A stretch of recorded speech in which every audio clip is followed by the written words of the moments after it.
It's about the restoration of our republic. We want to educate, encourage, enable the power. We stand for integrity, honesty, self-reliance, self-defense, and most importantly, no compromise on our foundational principles. This is America's Voice Now. Find America's Voice Now on Facebook and at americasvoicenow.org. Here's Michael Evans. Good morning to you, America. You're listening to America's Voice live right here, right now. Well, you know, every morning when I look at the news, it becomes more and more apparent to me on a daily basis that we have become, within the last decade, although certainly within the last 15 years, a complete and utter banana republic. I mean, there is no excuse for where we have fallen to. And with all due respect to those of us out there who are fighting against this, I got to tell you that it is the fault of the average American. It is our fault because we have allowed this treason, frankly, to continue. I'm not suggesting that we are solely responsible for it. I am saying that by allowing it to continue and not taking action prior to this, we've allowed it to get to a point where I don't believe there's a catch-up position for us. You know, our stories this morning are going to be in how the IRS has hired a convicted terrorist supporter for one of the top jobs in the IRS. This is a guy who was a police officer who misused, he's a Muslim, he misused his access into the NCIC and SCI databases 17 times. He went into those databases to check and see who was being investigated within his own mosque and his own Muslim community. He tipped off an individual that was being investigated, and when he was found out, he attempted to use techniques and tactics that would thwart a polygraph test. He was convicted and he was given 2 years of probation. You're kidding me, right? 2 years of probation. He served his probation, and now he's been hired for one of the top jobs in the IRS. I mean, you're kidding, right? The reality of this is how a known convicted guy, convicted worse of passing secure information onto a terrorist,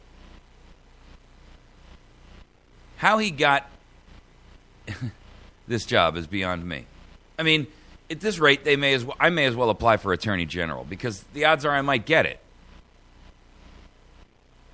Our second topic this morning is how Republicans in Tennessee have actually killed the Second Amendment Preservation Act in their state. This, ladies and gentlemen, is the height of betrayal.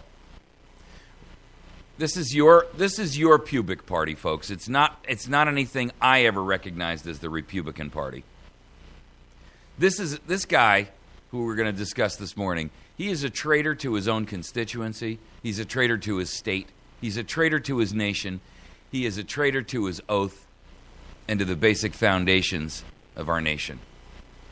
We don't need Democrats, liberals, and progressives, or even gun haters to destroy this nation.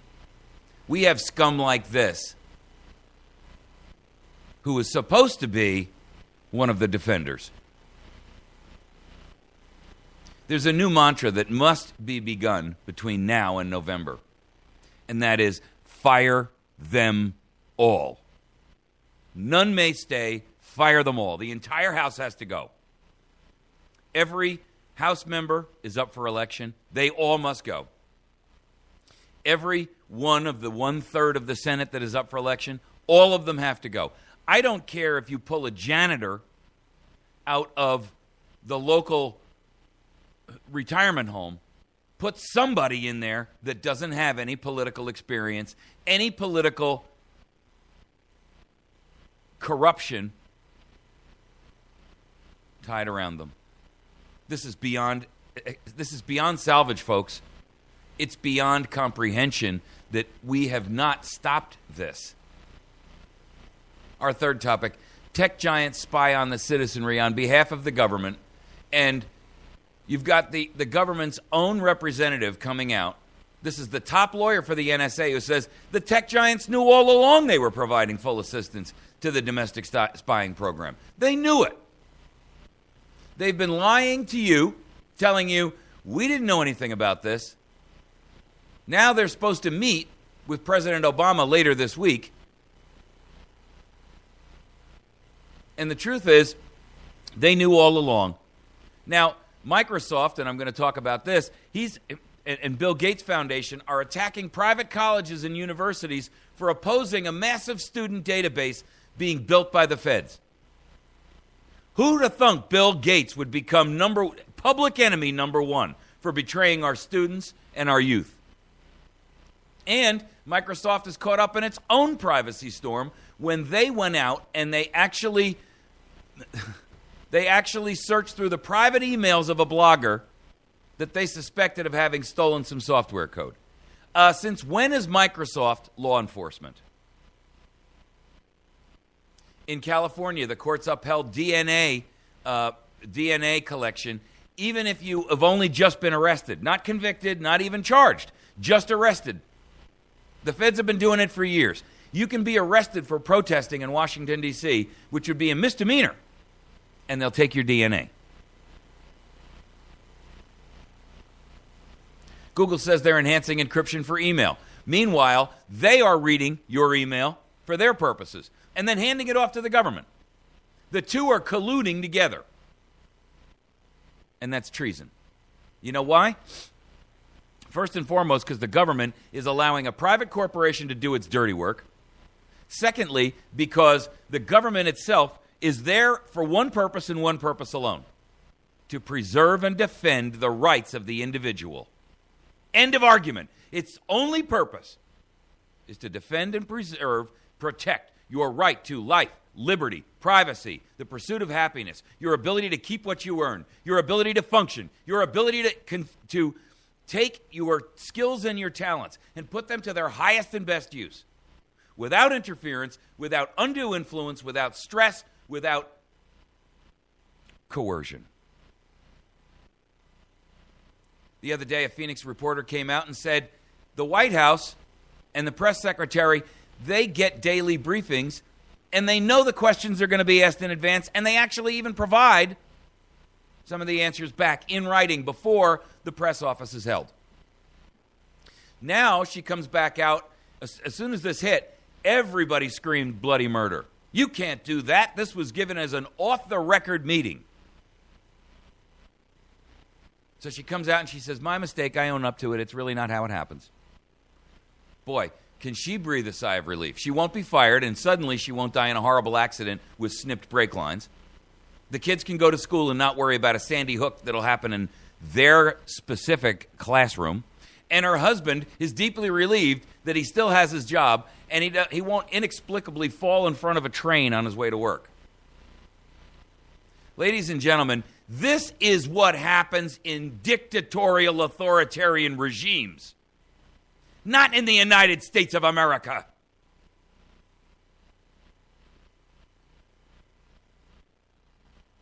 We have become a banana republic. And we've done so in the short span of 15 years. I mean, it's been building for a long time, but the true push has been on since the days of Bush and Obama. Everybody else was just setting the table, but these guys are putting the meat on the table. These are the ones who are putting down the food. I'm incensed. I'm disgusted. And I am so far beyond angry. I don't understand how we can continue in this format. The internal. Let's get into our first story because I'm apoplectic. The Internal Revenue Service, who's already facing the major problem of how are they going to explain all of the nonsense that they've done. and how they've misused tax files. They've hired a former police officer, who's been convicted a couple of years ago of gaining access to the FBI's records and providing that information to a counterterrorism investigation suspect who was tied to al-Awlaki. This guy's name is Mohammed Weiss Razul. He's changed his name legally to Weiss Russell so that no one would know who he is. In 2008, he got 2 years of probation. 2 years. And he pled guilty in federal court because he illegally accessed the FBI's crime information database, and he ran license plate tags on these cars that were tailing this guy that was in his mosque. This guy, it turns out, was the subject of an FBI undercover investigation because he was tied to Anwar al-Awlaki. This is an Islamic Muslim militant who was responsible as the mentor for 3 of the 9/11 hijackers, and he was the inspiration for that dipstick over in Fort Hood to kill a bunch of soldiers. Now, the question is, first of all, this guy is a known felon, right? I mean, the government says they don't hire felons, but they hired him. The government says if you're a terrorist or if you're providing aid and comfort and aiding and abetting a terrorist organization, you can get life in prison for that. This guy got 2 years probation. I got 3 years in a federal prison for a gun the ATF sold me so that they could apply pressure to me and make me work for them.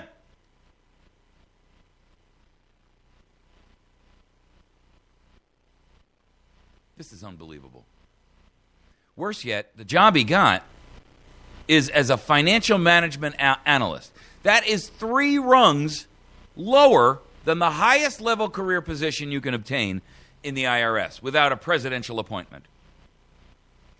This guy is going to start at $88,000 something a year. Now, no one in government's raised an issue. Only Judicial Watch, which is a government watchdog group, and you can get to their website by going to judicialwatch.org. Only Judicial Watch has come out and said, wow, what's going on over there? Chris Farrell, who's the director of investigations, says, this is absolutely outrageous. Razul has already demonstrated he's not worthy of a position of trust within the government. He's already broken his public oath. The last place you want him is at the IRS. They've started their own investigation into the matter because now we need citizen watchdog groups to do for us what government will not do.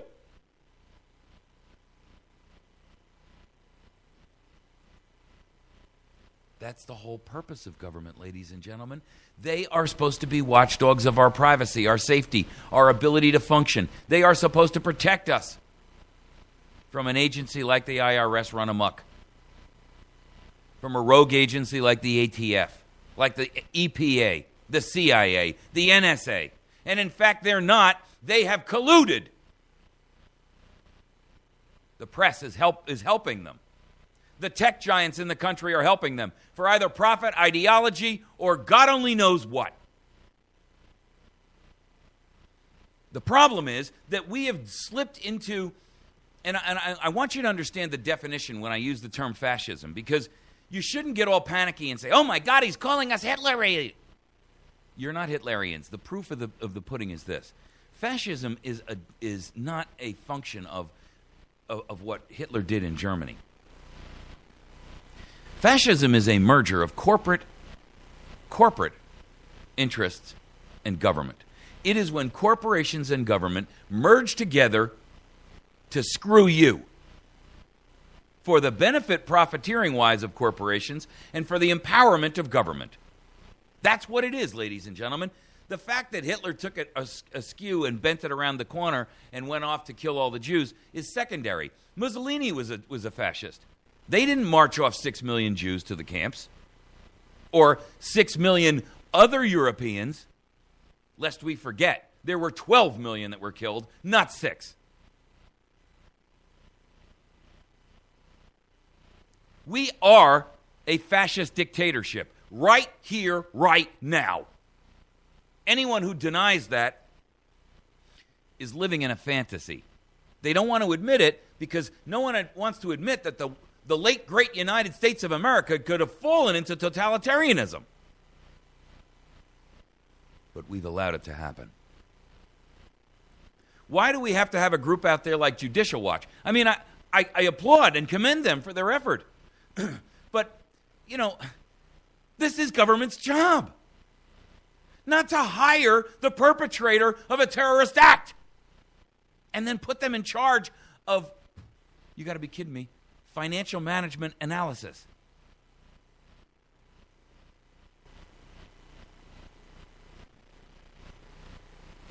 The IRS has publicly come out and said that because of federal privacy rules, they cannot comment on an individual employee within the agency. But he did undergo because all workers undergo federal background checks and screening reviews.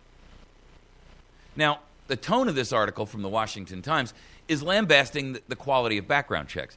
I'm saying they knew damn well this guy was a terrorist, and they don't care. You see, it isn't about the quality of the background checks. They don't care. He serves a purpose to help them accomplish a task, which is your enslavement and subjugation. Nothing more, nothing less. They don't care what his background and his history is, as long as he can do the job they expect from him.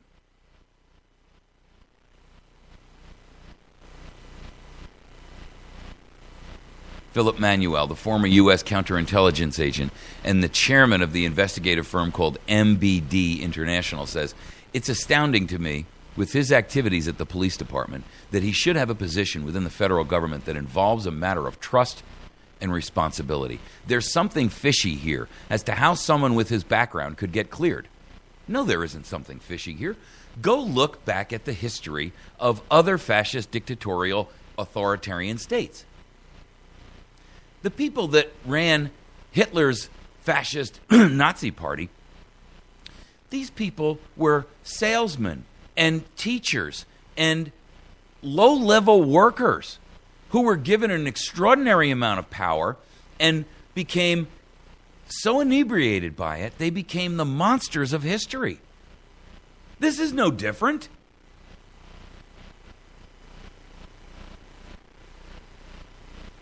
Goring and Goebbels, these guys weren't political figures before. They were the detritus of society that he picked up along the way and rose to prominent positions of power within the organization because they served a purpose. They were decadent and corrupt before they even had a job within government. Hence, the same problem we have with Rasul.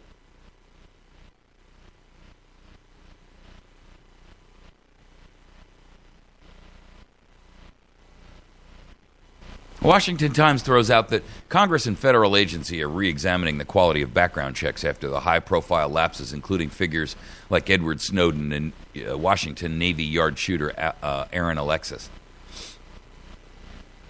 "You've got to question the validity and thoroughness the federal government is taking to clear its employees," says the top investigator for the Senate Permanent Subcommittee on Investigation.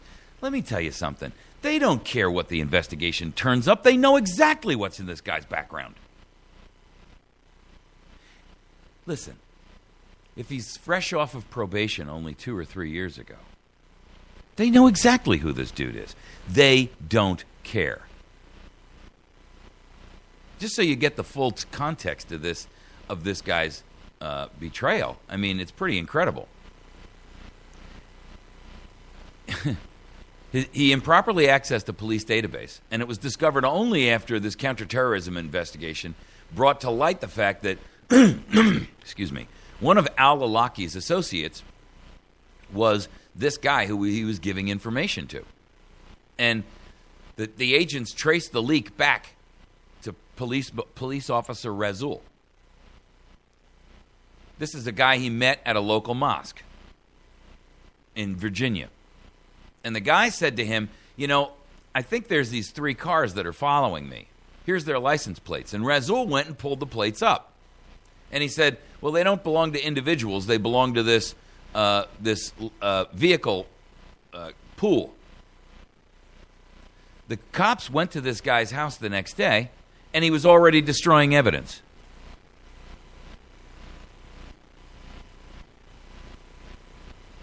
He defended himself and said, I had no idea the guy was the target of a federal sting. I was just helping out a concerned citizen. Likely story. He then took a lie detector test, and he failed it. In fact, not only did he fail it, but they said he was specifically using techniques to thwart the lie detector test. They said that his telephone call alerted the suspect of the FBI investigation, and he disrupted the counterterrorism case. They got to this guy's house at 6 a.m. They were there, theoretically going to do a surprise raid. The guy's dressed, and he's destroying the evidence that they're looking for.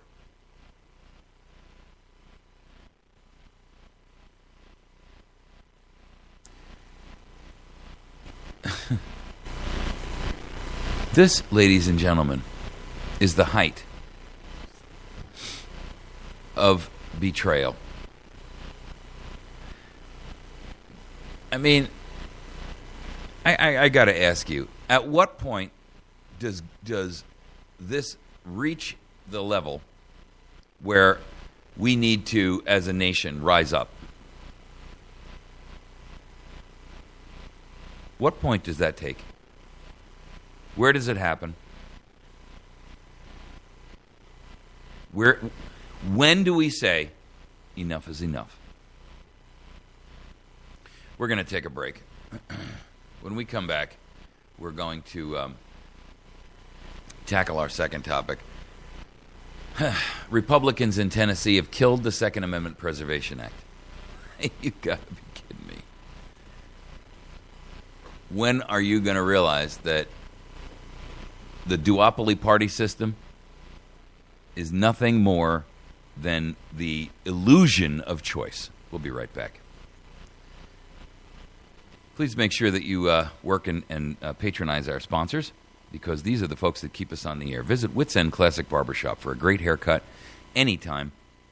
You can call them at 417-372-2027.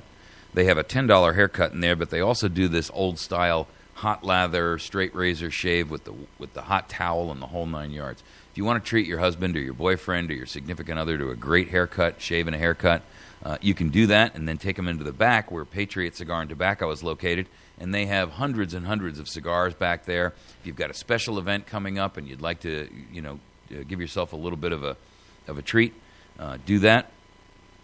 Patriot Cigar and Tobacco has pipes and tobacco and cigars and every accessory that you can use for the smoking world. They also handle parties there and that kind of thing. 417-257-1776 for more information from them. The law offices of Jason Henry. If you've got a legal matter that needs to be dealt with, please give him a call. 417-256-4100. 256-4100. We'll be right back.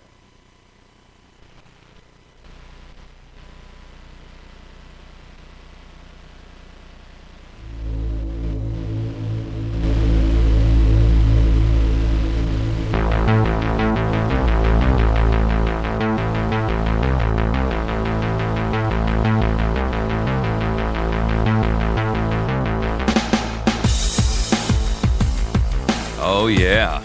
Boy, oh, boy. Is it getting deep in here, folks?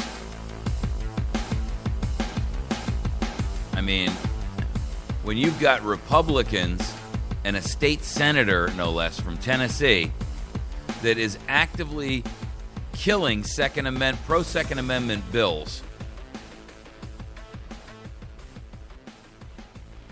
you got to realize, folks, where we're at. This is a conspiracy. It's a conspiracy of traitors. I don't care what their labels are. I don't care what they call themselves. I don't care what kind of suits they wear, whether they call themselves red or blue. The Senate Republicans on the 18th of March in Tennessee voted to kill a pro-Second Amendment bill that would have given Tennessee citizens protection from federal gun laws. Their Senate Bill 1607 would have made it illegal for state employees and agencies. This is the same thing as the Missouri Second Amendment Preservation Act, same one that Kansas passed, same one that Arizona or Alaska passed, same one many other states have passed. Slight variations, but all the same.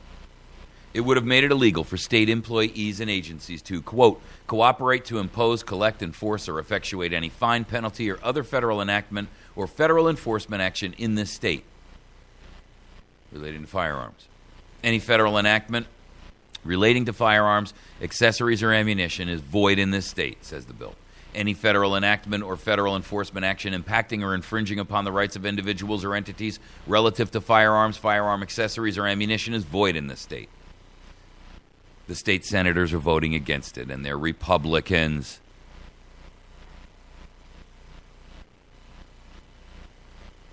Anyone found violating the law would have been guilty of a Class A misdemeanor, leading up to possible Class C felony charges for subsequent multiple offenses. The final vote was 3-4. One person abstained. In this case, just an abstention does not relieve you of the guilt of treason. Republican Senators Campfield, Green, and Bell, all of them voted in favor of the bill. They joined Senator Finney, a Democrat, Republican Senators Kelsey, Overby, and Stevens, who voted to kill the bill. Ford, a Democrat, abstained. Those people in the Republican side who voted against it, you know what they used as their excuse? Federal law is supreme over state law. Is that so? You know, treason doesn't really have a justification. There is no justification for treason, irrespective of what a tyrant may tell you. The whole of the Bill of Rights is a declaration of the right of the people at large, or considered as individuals. It establishes some rights of the individual as unalienable, and which consequently no majority has a right to deprive them of. That was Albert Gallatin. Jefferson himself said, and here's your answer for those people that say the federal law is supreme. Really? Okay. So let's hear what Thomas Jefferson, who wrote the Constitution, had to say about that. He says, on every question of the Constitution and construction, let us carry ourselves back to the time when the Constitution was adopted. We recollect the spirit manifested in the debates, and instead of trying what meaning may be squeezed out of the text or invented against it, we conform to the probable one on which it was passed. So in other words, we don't go back and we try to second guess what the founders were thinking. We just do what it says. And it says, shall not be infringed. Even the courts, as corrupt as they are, have repeatedly stated the same thing. Now, granted, in years past,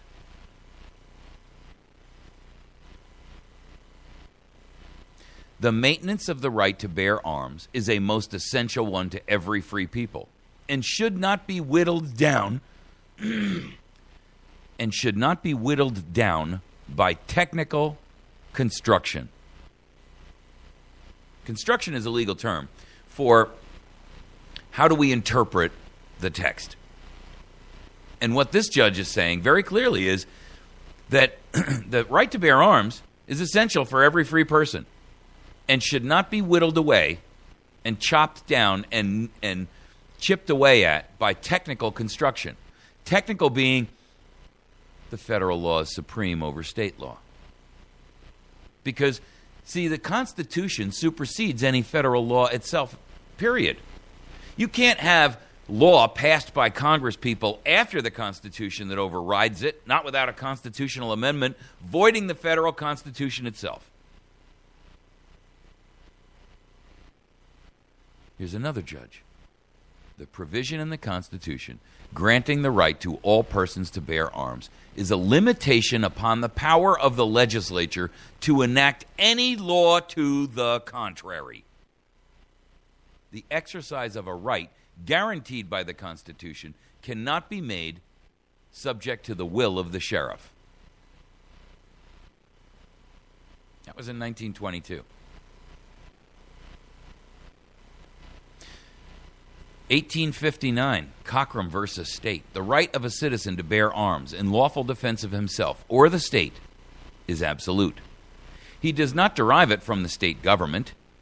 It is one of the high powers delegated directly to the citizen and, quote, is accepted out of the general powers of government. A law cannot be passed to infringe upon or impair it because it is above the law and independent of the law-making power. Now, when he says it is accepted out of the general powers of government, he doesn't mean accepted as in I accept. He means accepted as in this is separate. Accepted, exempted, accepted outside. EXCEPTED. It is excluded out of the general powers of government.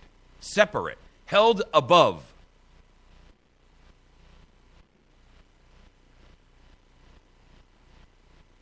Ladies and gentlemen, your own representatives in Tennessee have betrayed you.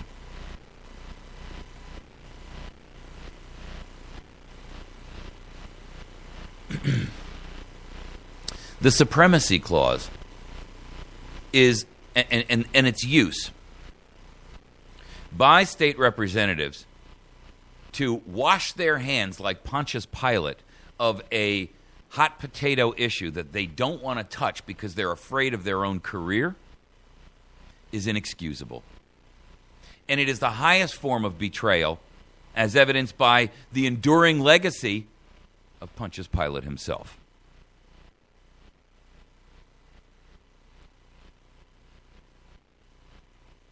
This article says, these Republicans who voted against the bill attempted to cite federal law that was supreme over state law. The Republicans are misinterpreting the clause. The clause reads, quote, this Constitution and the laws of the United States, which shall be made in pursuance thereof. Now remember, this Constitution and the laws of the United States, which must be made in pursuance of the Constitution and the laws of the United States, and all treaties made and which shall be made under the authority of the United States shall be the supreme law of the land. What this means is that only those laws which are actually in pursuant of the Constitution itself and the protections envisioned or enwrapped in that Constitution can be considered supreme. See, the idea of the Supremacy Clause was simply this. A state could not pass a law which would violate the Bill of Rights. In other words, you can't have a state that says free speech is prohibited in North Carolina. You can't have a state that says, in California, we restrict your gun rights. You can't have a state that says, in Wyoming, you don't have any Fourth Amendment protection against illegal search and seizure of your premise or your property or your home or your person. You can't have that. What they're saying is the Supremacy Clause says that states cannot make a law that supersedes those rights, which are separate and exempted from government's touch. Government may not touch them in any way, shape, or form. First Amendment, Second, Third, Fourth, Fifth, Sixth, Seventh, Eighth, Ninth, and 10th. They are exempted. They are excluded from government's meddling, interference, touch, influence, infringement. And no law can be made unless it is in pursuance of the advancement of those principles.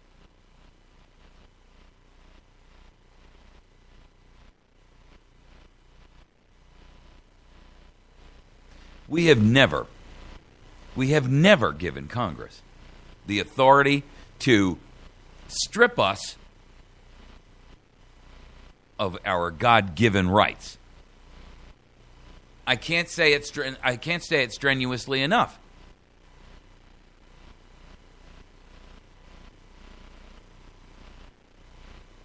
The right of the people to keep and bear arms shall not be infringed. So if you won't take it from me, I'm going to give it to you from the mouth of the judges themselves, who actually at this point still honored the Constitution in 1846. The right of the people to keep and bear arms shall not be infringed. The right of the whole people, old and young, men, women, and boys, and not militia only, to keep and bear arms of every description, and not such merely as are used by the militia, shall not be infringed, curtailed, or broken in upon, in the smallest degree, and all this for the important end to be attained, the rearing up and qualifying a well-regulated militia, so vitally necessary to the security of a free state. Our opinion is that any law, state or federal, is repugnant to the Constitution and void, which contravenes this right. Ladies and gentlemen, that's from the mouth of a judge. So if you say, the founders didn't know what they were talking about, our judges today are wiser. They better understood what the founders meant than the founders themselves did. Say you're not satisfied. Say you want more for your money. Tell you what I'm going to do. Here's another one. For, in principle, there is no difference between a law prohibiting the wearing of concealed arms and a law forbidding the wearing such as are exposed. And if the former be unconstitutional, the latter must be so likewise. But it should not be forgotten that it is not only a part of the right that is secured by the Constitution, it is the right entire and complete as it existed at the adoption of the Constitution. And if any portion of that right is impaired, immaterial how small that part may be, and immaterial the order of time at which it is done, it is equally forbidden by the Constitution. Bliss versus the Commonwealth of Kentucky. The neighboring state.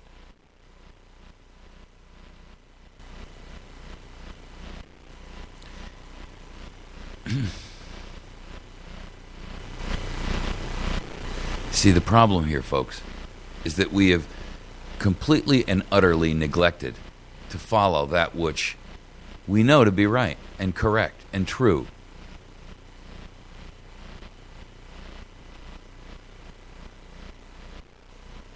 James Madison told us in Federalist 46, it isn't certain that with this aid alone, the possession of weapons, the people would not be able to shake off their yokes.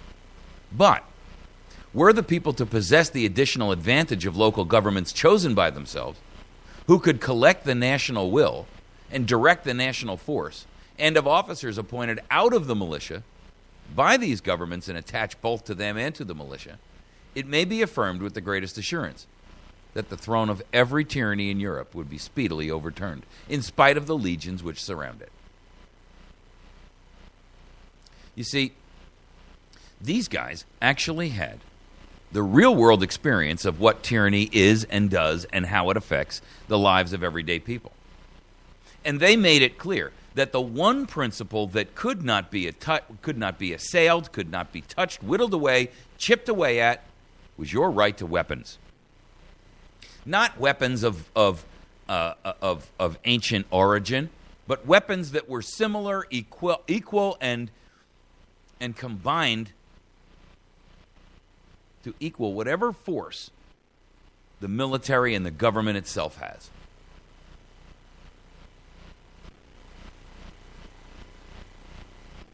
Jefferson said, "What country can preserve its liberties if their rulers are not warned from time to time that their people preserve the spirit of resistance?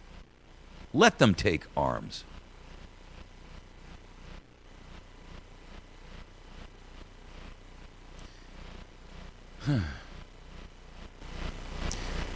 Here's the real crux of this, ladies and gentlemen.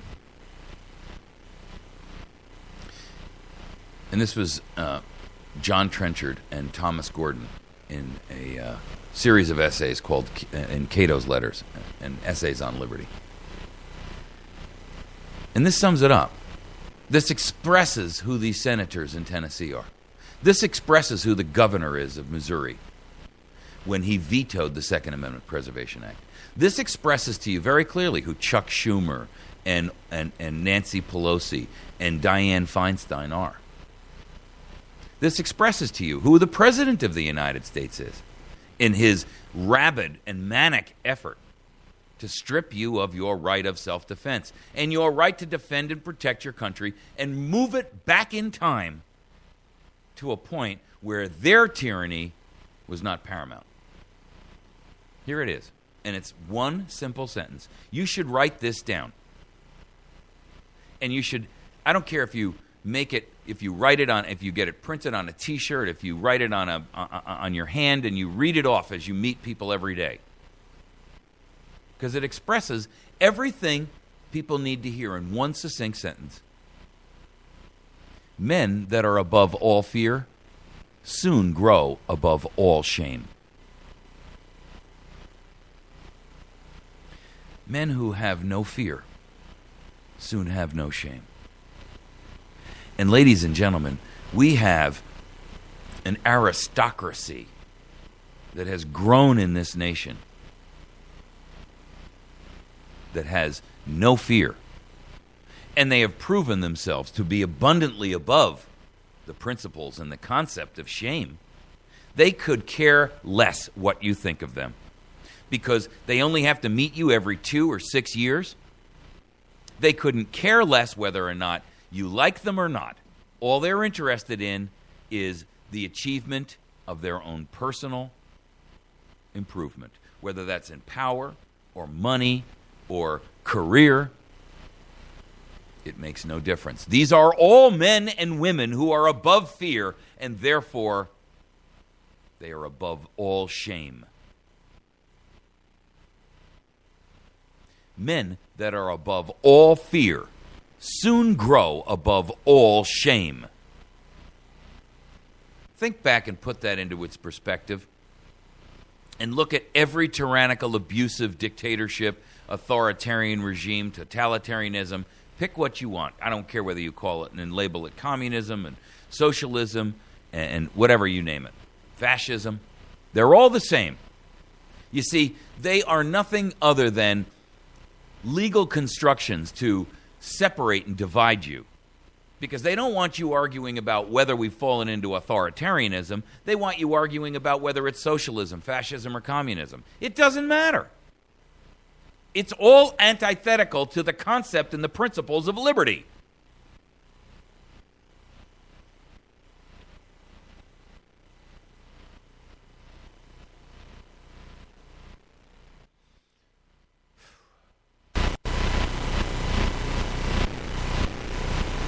You see,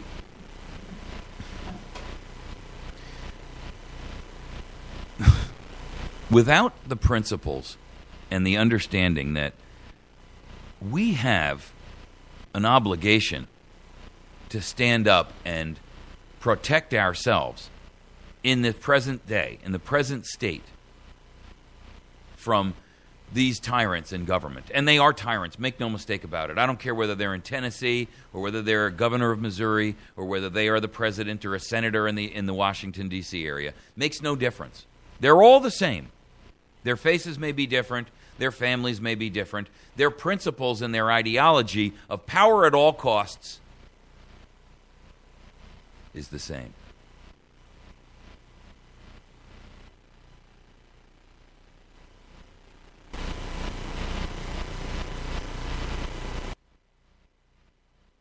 You see, and I got to tell you, these aren't even concepts which fall in upon the founders of the United States. Machiavelli in The Prince wrote, "You must understand that there are two ways of fighting, by law or by force. The first way is natural to men, and the second to beasts. But as the first way often proves inadequate, one must often recourse to the second. You see, government rules by force and by law. However, the passage of a law does not justify their use of force. The force of government, the police power of government, to legalize tyranny. You cannot do so. The two are diametrically opposed. They cannot be further from the truth. You know, just to put it into a perspective that draws the immediate analogy for you, you cannot get a priest of the Satanic Church who is going to save you for Christ, no matter how much you try.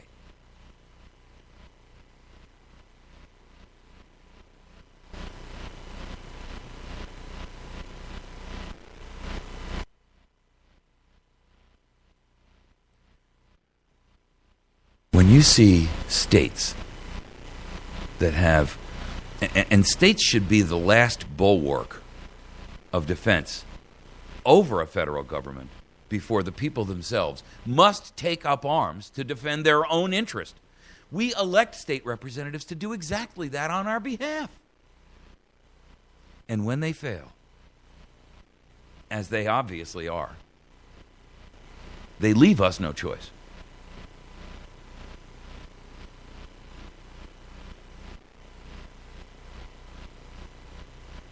Edward Abbey wrote in 1979, the tank, the B-52, the fighter bomber, the state-controlled police and military are the weapons of dictatorship. The rifle is the weapon of democracy. If guns are outlawed, only the government will have guns. Only the police, the secret police, the military, the hired servants of our rulers. Only the government and a few outlaws. If that be so, I intend to be among the outlaws. Edward Abbey, The Right to Bear Arms, 1979.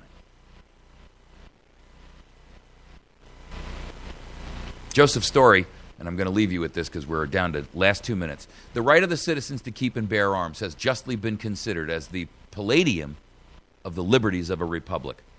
Since it offers a strong moral check against the usurpation and arbitrary power of rulers, and will generally, even if these are successful in the first instance, enable the people to resist and triumph over them. And yet, though this truth would seem to be so clear, and the importance of a well-regulated militia would seem so undeniable, it cannot be disguised that among the American people, there is a growing indifference to any system of militia discipline and a strong disposition from a sense of its burthens to be rid of all regulation. How it is practicable to keep the people duly armed without some organization, it is difficult to see. There is certainly no small danger that indifference may lead to disgust, and disgust to contempt, and thus gradually undermine all the protection intended by the clause of our National Bill of Rights. And ladies and gentlemen, that is where we find ourselves today.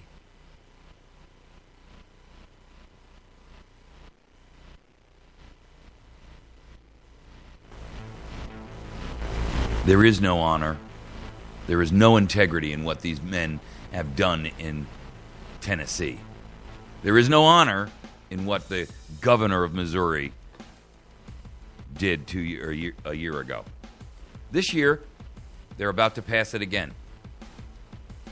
Won't it be a tragedy if he finds another excuse of tyranny to evade his obligation and duty? It's going to come down to something ugly, folks. I hope you realize that, because we have failed to hold back the horde of evil. We'll be right back.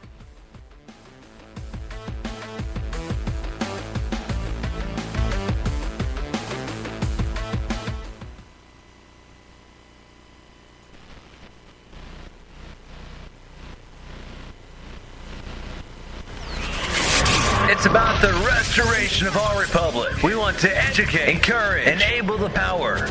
We stand for integrity, honesty, self-reliance, self-defense, and most importantly, no compromise on our foundational principles. This is America's Voice Now. Find America's Voice Now on Facebook and at americasvoicenow.org. Here's Michael Evans.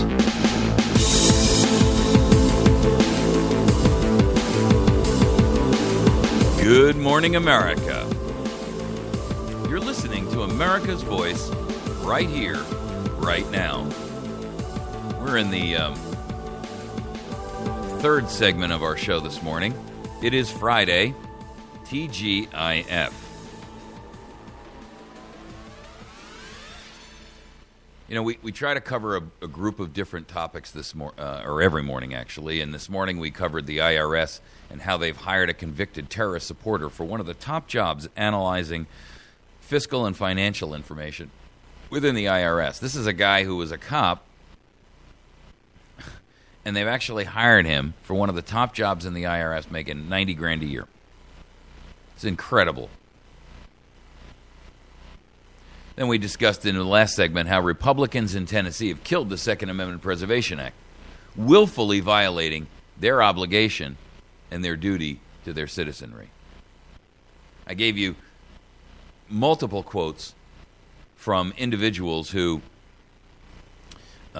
were part of either the founding of this nation or were in positions of early court decisions that actually at that point in time still respected the Constitution.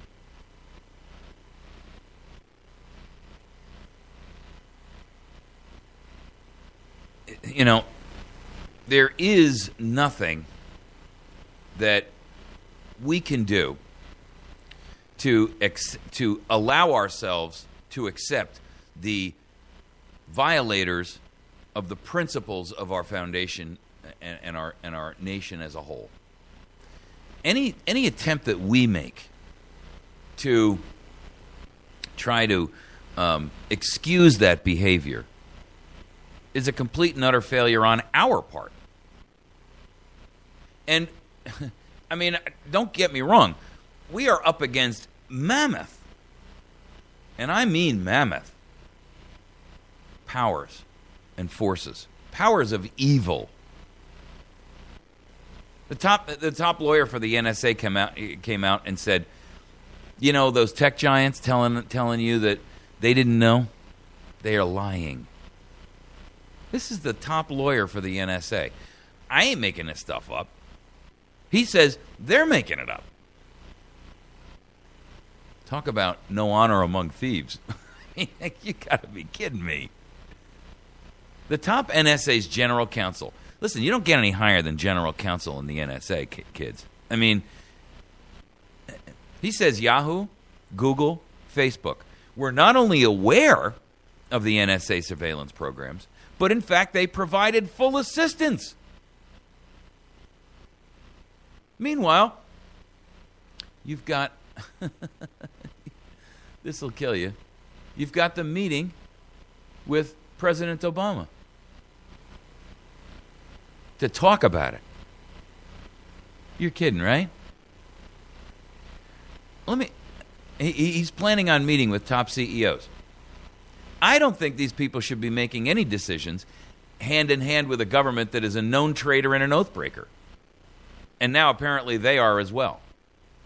They have no right to be making decisions for all of us about our privacy. We didn't elect Zuckerberg. We didn't elect Facebook and Yahoo and Google.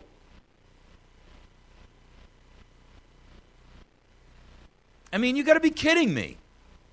At what point, where can you justify the public's benefit from this behavior on the part of a corporation? When corporate and government interests ally themselves in conspiring against the people, you have fascism.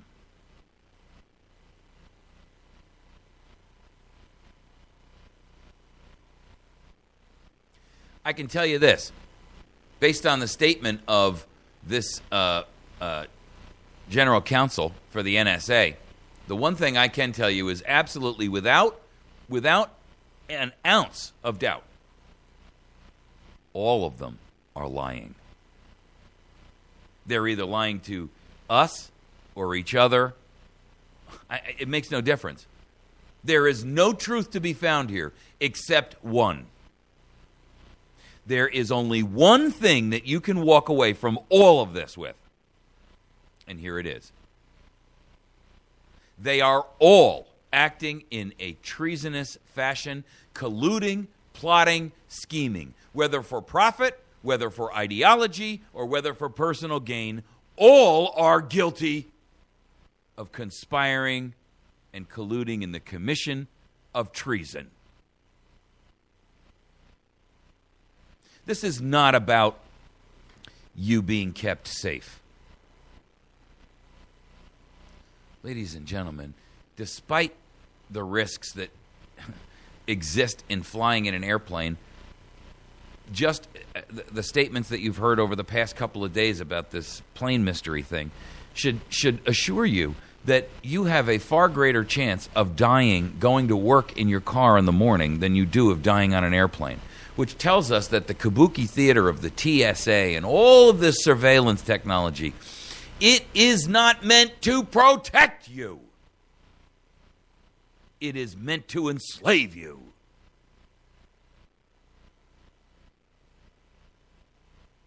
And government profits in power, and corporations profit in money. And they collude and work together. Corporations who own and buy and sell the government representatives allow those people to pretend that they have the power. That is the very definition of fascism, ladies and gentlemen. It is defined as nothing else.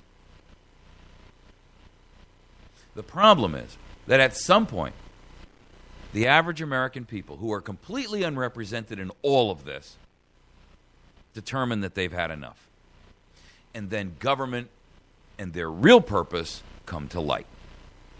And that is to now enforce the tyranny that has become de rigueur, the rule of the day. That is its sole purpose. Government becomes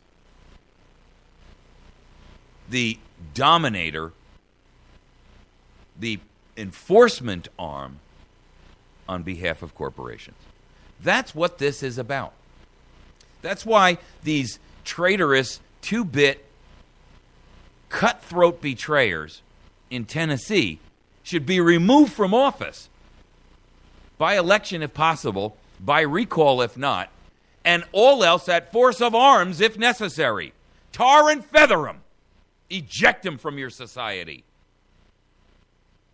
and label them for what they are. Dishonorably discharged. It's your state.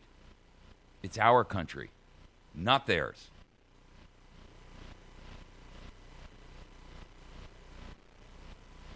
We could get in trouble. We could get thrown in jail for that kind of talk.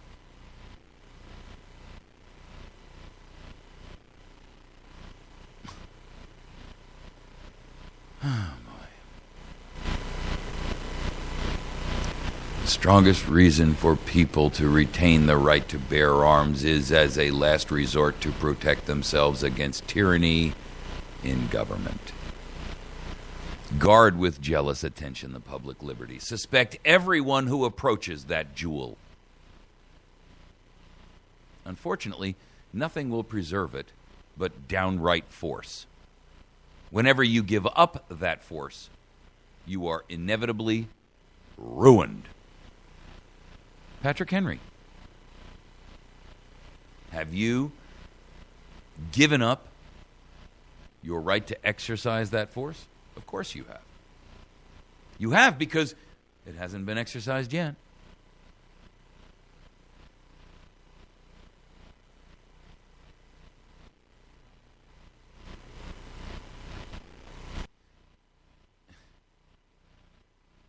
The truth is that we have gotten so far, we have been so cowed. We have become so willing to buy peace at the price of chains and slavery. That's what we've done. We are buying peace at the price of our own chains and our own slavery. And there is nothing you can say that will make it otherwise.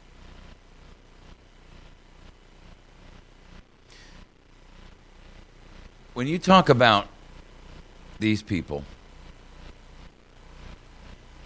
who are assisting, and I got to believe, I get it, the NSA is now going to throw them under the bus. This is like two guys that are caught in a crime, and, the cops get them into two separate rooms, and they say, okay, who's responsible? And the guy says, that other guy, he's the guy who shot the guy. And the guy in the other room says, no, I didn't shoot that guy, he shot the guy. That's the NSA and their general counsel and Yahoo, Google, Facebook.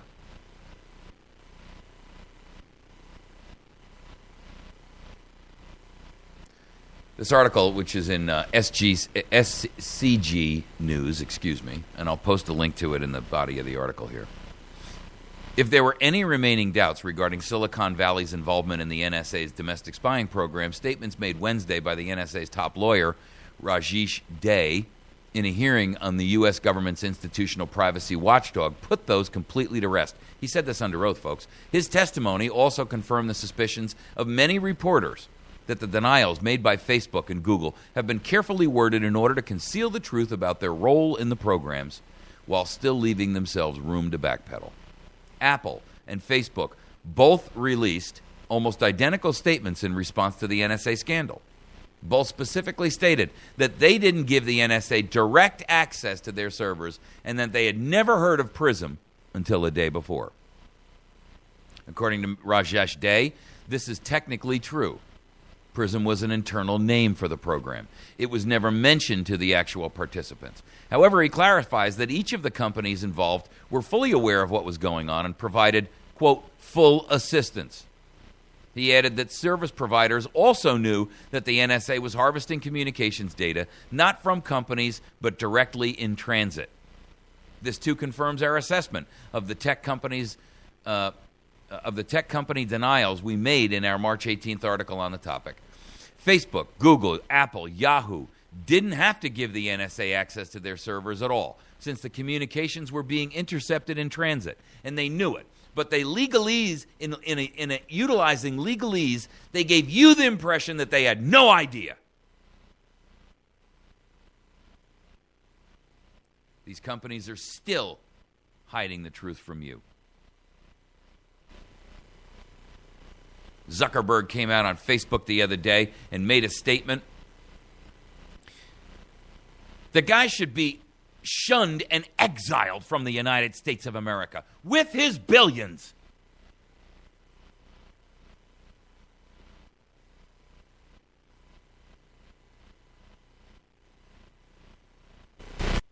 Ladies and gentlemen, do you think men of this ilk would have had the audacity to come out in the public and make statements like this in the times of our founders, proudly standing up and betraying their nation, proudly standing up and betraying their countrymen? I can tell you how our founders would have dealt with them. They would have been tried and hung. In fact, they were tried and hung.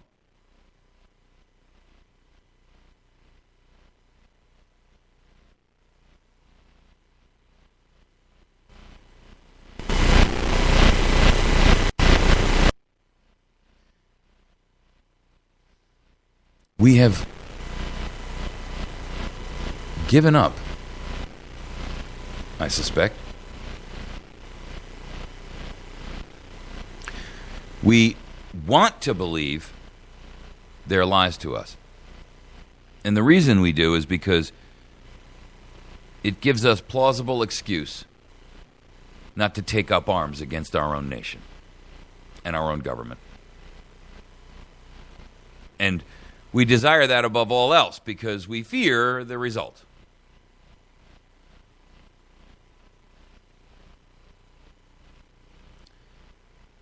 I don't know how we go beyond this point. I mean, at what point do we say the media, these megalithic corporations, are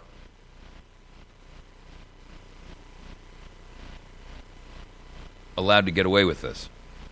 Our politicians can continue to debase us, abuse us, disrespect us, lie to us, steal from us, cheat us.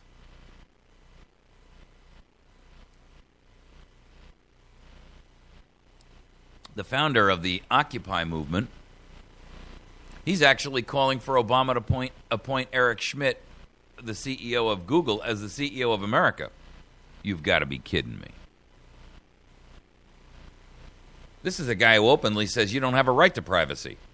Of course, he's got a vested interest in it because he runs Google, the number one privacy thief in the private sector.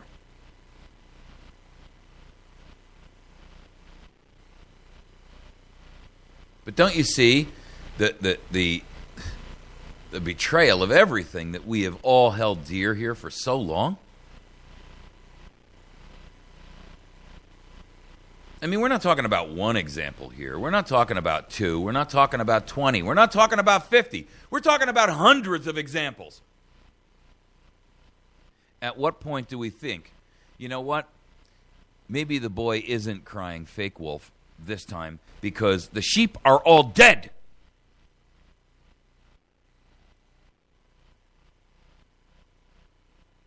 Today or tomorrow, it'll be today, Obama will huddle with tech CEOs to continue his dialogue with them on the issues of privacy, technology, and intelligence. With all due respect, I didn't elect anyone, whether from Facebook or Google or Yahoo or AOL or Apple, to negotiate my privacy on my behalf.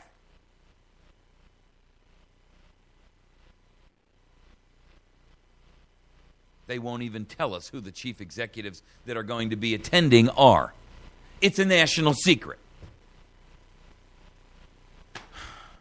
Goodness gracious, people. What isn't a national secret? Everything's a national secret.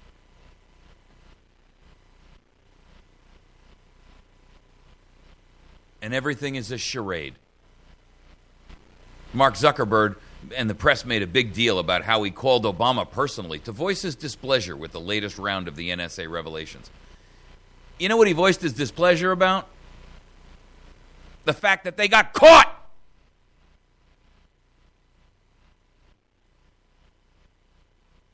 And who the heck is Mark Zuckerberg to have a hotline to the president? What, because he's got a couple of $1 billion?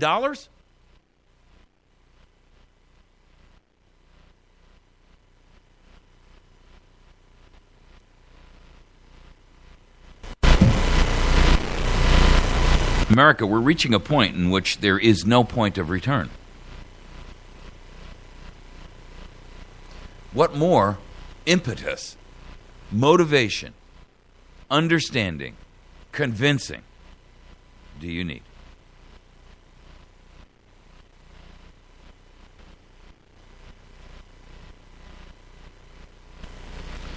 I believe that we are inextricably and irretrievably headed to a complete and utter breakdown of any of the foundational principles. There isn't one of all of the Bill of Rights, all 10 of the Bill of Rights, that has not been egregiously violated to the point where it no longer bears and has meaning. None. Not a single one.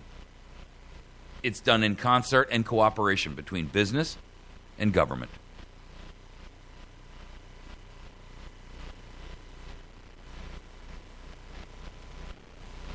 Not one. And we sit around saying, well, this election in 2014, we're going to get a hold of the House and we're going to get the Senate back. Yeah, what? With more traitors like the traitors and the monsters in Tennessee, the Republican traitors who who cut the throats of their own constituents? You mean that group of traitors? Is that the group of traitors you think is going to save you from themselves? Good luck with that.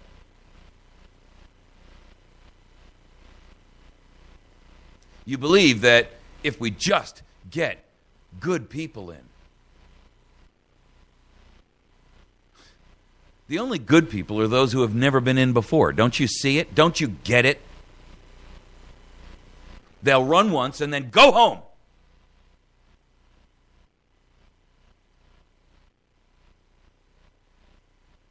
I get it. Things have gotten too far.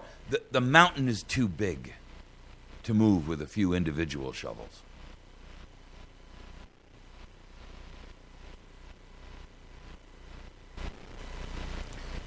The mountain is too big.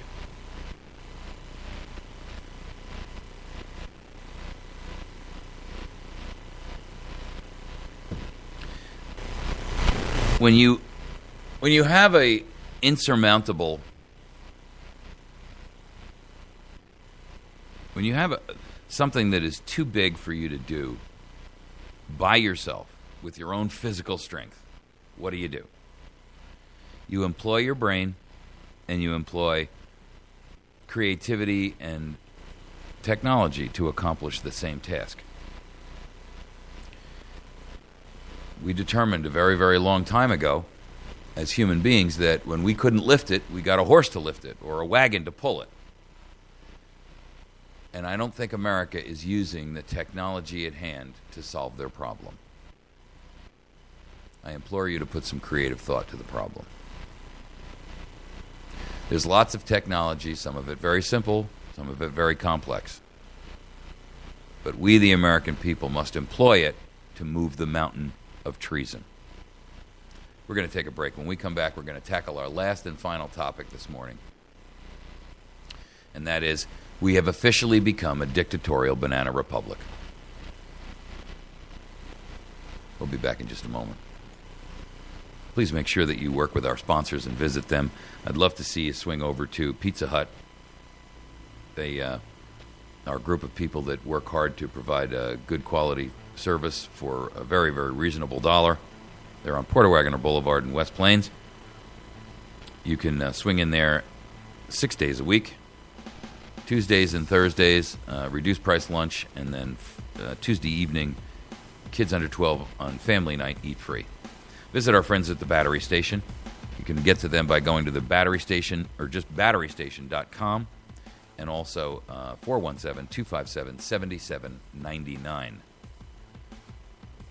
Swing by if you can to Spring Creek Beef for a great opportunity to get 100% natural, all grass-fed and finished beef. And also you can jump by Survival, by Preparedness, and Heritage Hills Farm. All of those will give you the same opportunity. I encourage you to do that. We'll be right back.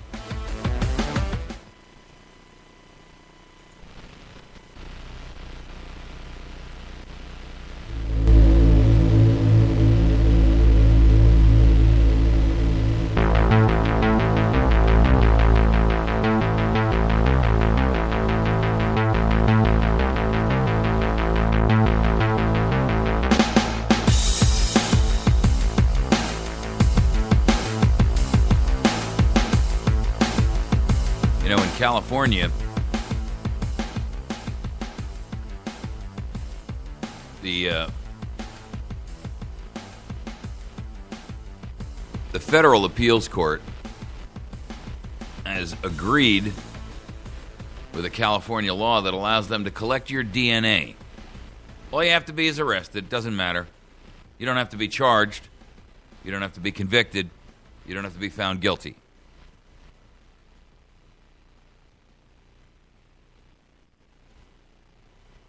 All you have to be is a human being capable of carrying that little magical thing called DNA. And they're taking it whether you like it or not. Why does that matter? So many people say, what do I care if they have my DNA? Well, no one realized the depths that the nefarious could put your data to. Now you're beginning to see just the inkling of the magnitude of the fruit that's going to be born from that evil. Wait until they've got your DNA in a database. And there's no escaping their view between cameras and monitoring your communications and knowing your DNA. And the next time that someone pounds on your door, law enforcement, open up. What can I do for you? Where were you yesterday afternoon? I went shopping, I went to work, I came home. We're taking you into the custody for investigation for murder.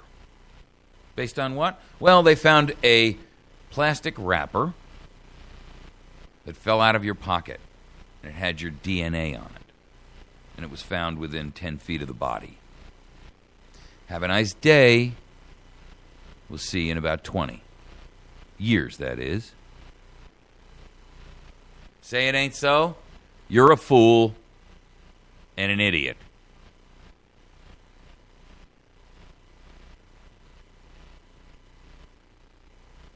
We need a sample of your DNA, or you cannot work here, buy here, shop here, sell here.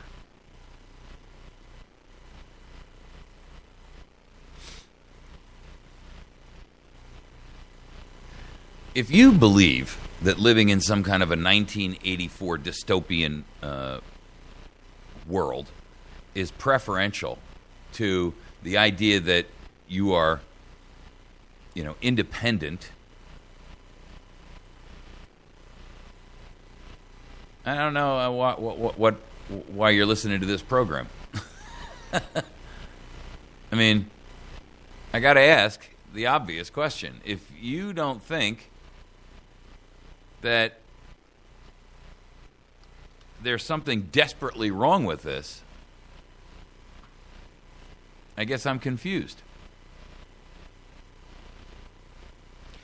Sam Adams said to us, "For true patriots to be silent is dangerous."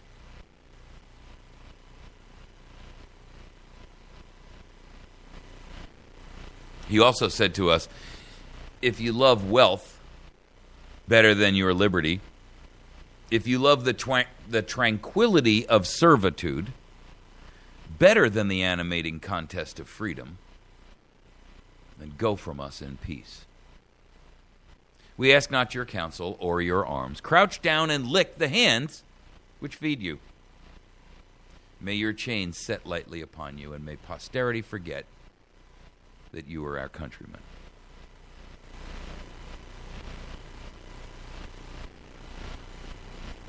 We live in a banana republic. Anyone who chooses to try to deny that at this point is either intellectually dishonest or a part of the beneficiary group of that republic. You've allowed your corruption to skew your viewpoint to the point where you are willing to justify it because you're getting something from it. We have a president who doesn't follow the law. We have a federal court system which is only too happy to acquiesce when their job is to protect us from the executive and legislative in tyranny.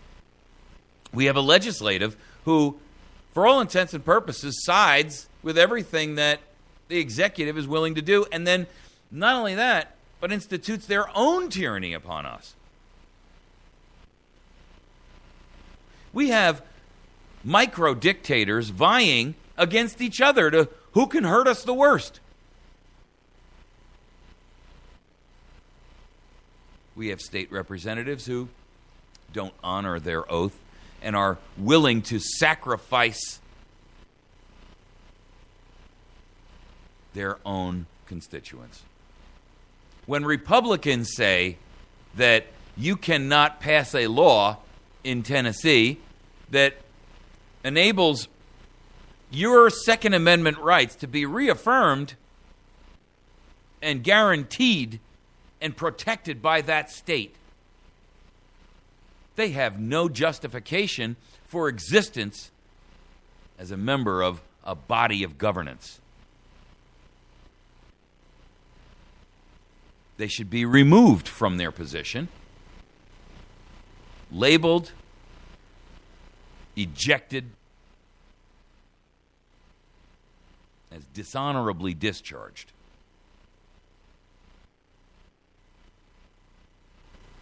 Well, it violates the Supremacy Clause. If you truly are in governance and you don't understand the difference between the focus of the Supremacy Clause and its intentional separation from tyranny, you don't have to be a constitutional scholar to understand that, folks. It says right in there that it must be pursuant to. It has to be pursuant to the Constitution in order for the Supremacy Clause to have any effect. You cannot tell me that a violation of your Second Amendment rights or your First Amendment rights is pursuant to the Constitution, and therefore the Supremacy Clause can't be supreme over anything. But in Tennessee, traitors reign.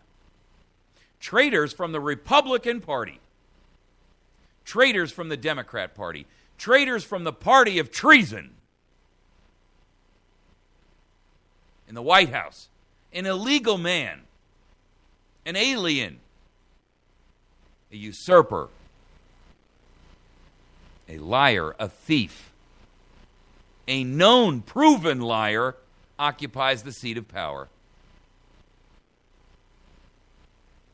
Judges who should be separating themselves from this and decrying his activities and actions say, hands off, we don't know. That's between you guys. You in the House, you in the Senate, you guys settle it. We don't want a part of that. That means that they have completely and utterly abdicated their responsibility to us, to protect us from government.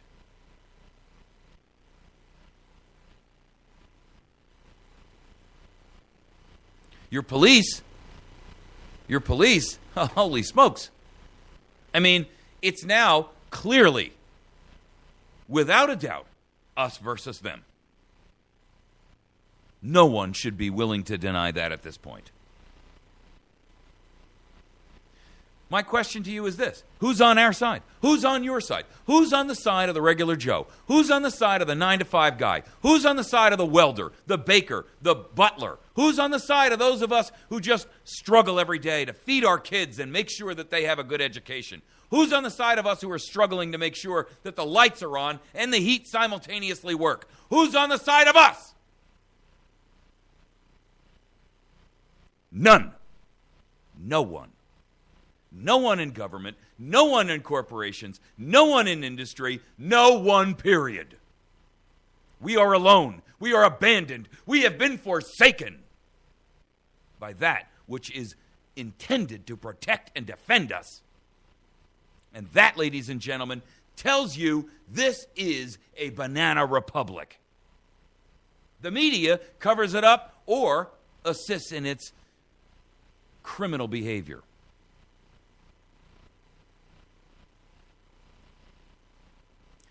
This is a banana republic. You may as well be living in Libya. You may as well be living in Uganda. You may as well be living in Vietnam or Laos. You may as well be living in China or Russia.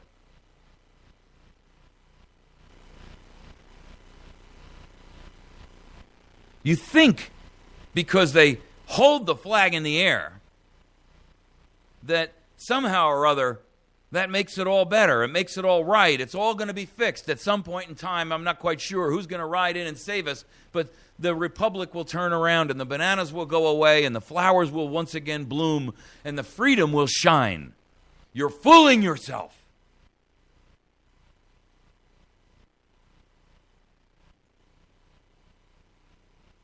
is no salvation on your horizon unless you make it so.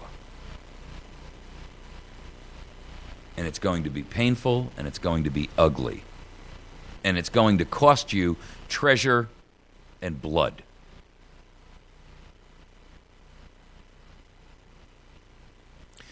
All of this surveillance, I'm asking you to give me one justification. I've put this question out.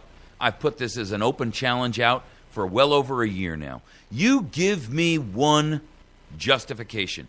One thing. All I want is one. Just one thing that all of this surveillance and massive buildup of information about you, you give me one example of how it will benefit you. One. My email box has never received a response. And it never will.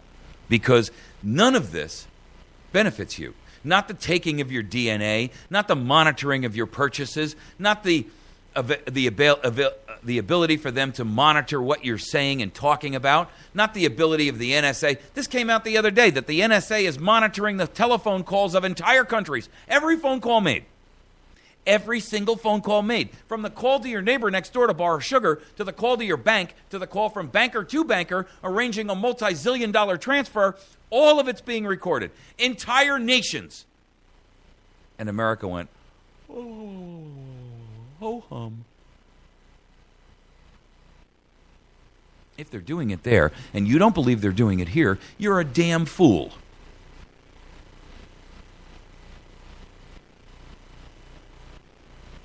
Well, there are laws prohibiting that kind of act. Really? You believe that, huh? What are they doing with that information? Why do they need it? How is it going to benefit you? Well, they're doing it because they have to keep us safe from those terrorists. What terrorists? What terrorists?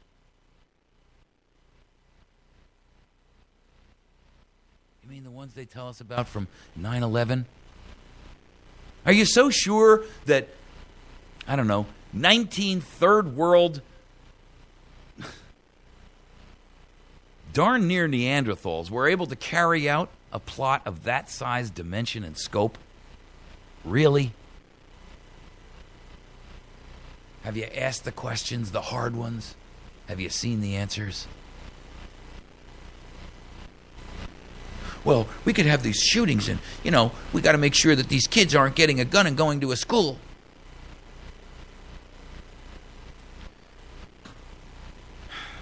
Find me one. Find me one where the facts add up. Not Aurora. Not Sandy Hook. Find me one where the facts add up. Find me one where there's not a major, major hole or series of holes big enough to drive a tractor trailer through in the explanations we've received.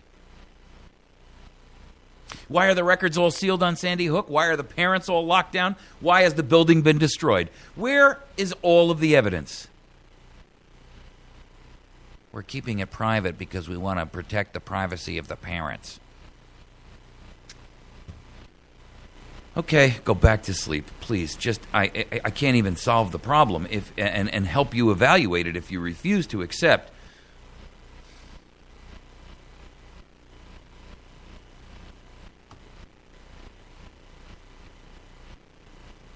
You see, this is worse than a banana republic.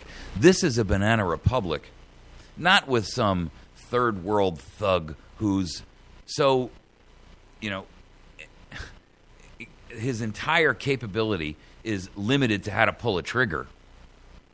This is a much more dangerous criminal. This is a criminal that not only knows how to pull the trigger and do it well, but they also have the technological skill to know everything about you, everything you do, everywhere you go, everyone you communicate with, every. And that makes them orders of magnitude more dangerous.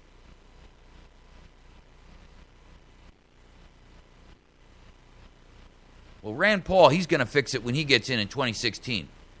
Yeah, dream on.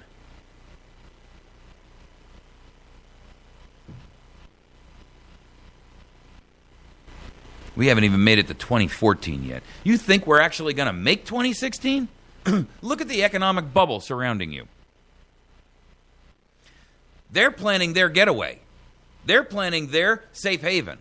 They're planning your demise. Or, frankly, just couldn't care less what happens to you as long as they get theirs. If you think these people in authority and power have not put aside a contingency plan for their own protection and that of their families, you are a greater fool than you could possibly ever imagine.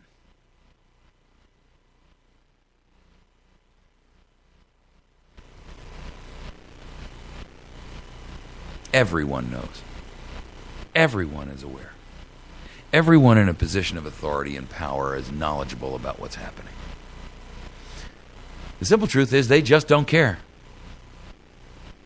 You're of no consequence. So what you need to do as a human being, as an individual who has rights and privileges that have been dictated to you and given to you and planted within you by your Creator,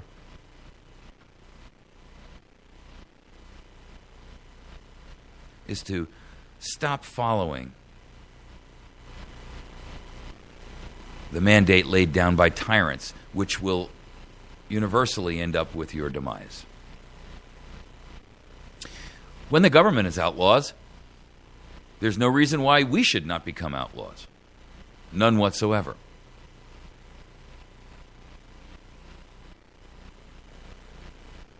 That's not even me saying that. I mean, we've had political entities come out the other day and say that. If the government is going to act in an outlawry and a fashion of lawlessness, then why should the people follow the law?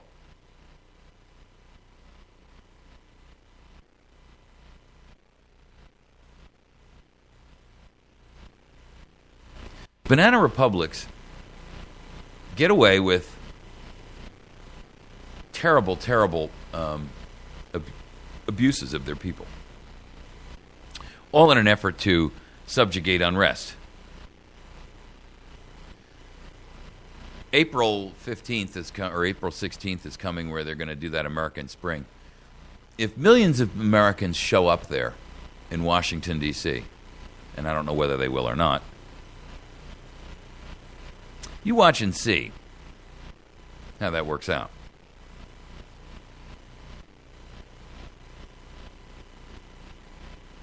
You watch and see whether or not those people,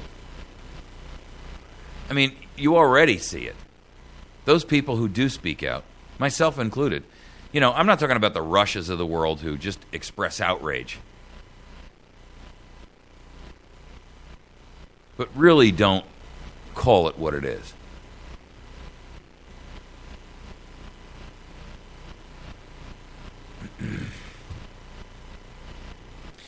I'm forever distressed. You know, because I cannot see a people willing to step up and do their own and defend themselves in a way in which is necessary. I understand the fear. I do. But at some point in time, it's going to come down to a position where you're going to say, I got nothing left to lose.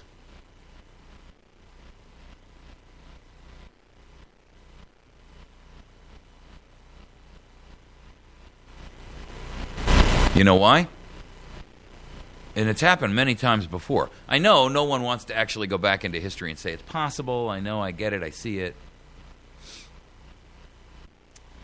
But if you will not fight for the right when you can easily win without bloodshed, we've ignored that. If you will not fight when your victory will be sure and not too costly, well, it's way past that. You may come to the moment when you will have to fight with all the odds against you and only a precarious chance of survival. We're about to experience that. There may even be a worse case. You may have to fight when there is no hope of victory because it is better to perish than to live as slaves. Let's hope we don't have to go there. That was Winston Churchill. Well, that was a long time ago. Do you think mankind has really changed that much? You're kidding me, right? No, a long time ago was when the Egyptians were, and the Greeks and the Romans, they were taking over entire nations back then. That was a long time ago. This is really not a long time ago. In fact, in the history of mankind, it's merely a blink of the eye. We've become far more civilized since then. Really? Take a look over at Crimea and tell me that we've become that much more civilized. Tell me that if Putin's army wasn't significantly stronger, that he wouldn't have taken all of the Ukraine, and his next target wouldn't be Poland or Lithuania. Please, don't fool yourself. Leave that to the illegal traitor-in-chief at the head seat.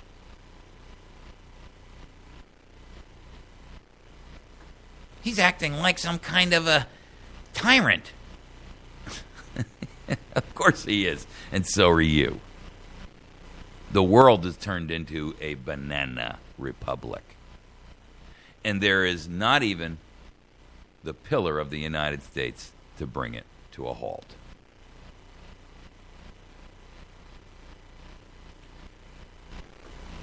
TGI Friday, America. Good luck to you, because I'll tell you what.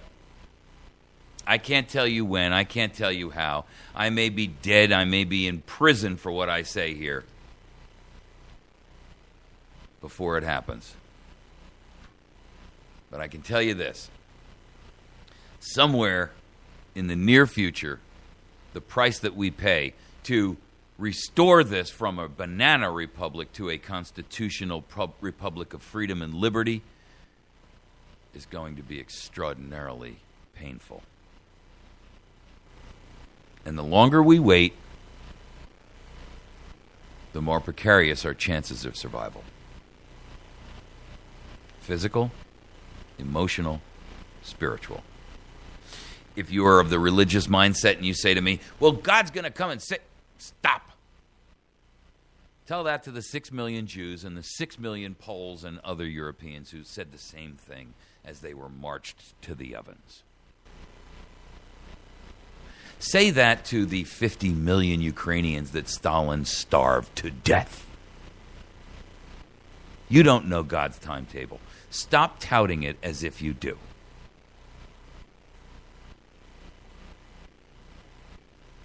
You've been listening to America's Voice Now. If we will not fight for the right when we can easily win without bloodshed, if we will not fight when our victory will be sure and not too costly, we may come to the moment when we will have to fight with all the odds against us and only a precarious chance of survival. The worst case may come yet. We may have to fight when there is no hope of victory, because it is better to perish than to live as slaves. The choice is yours, America. You're going to fight when it's still fisticuffs, or you're going to wait until we're using weapons? We'll see you on Monday.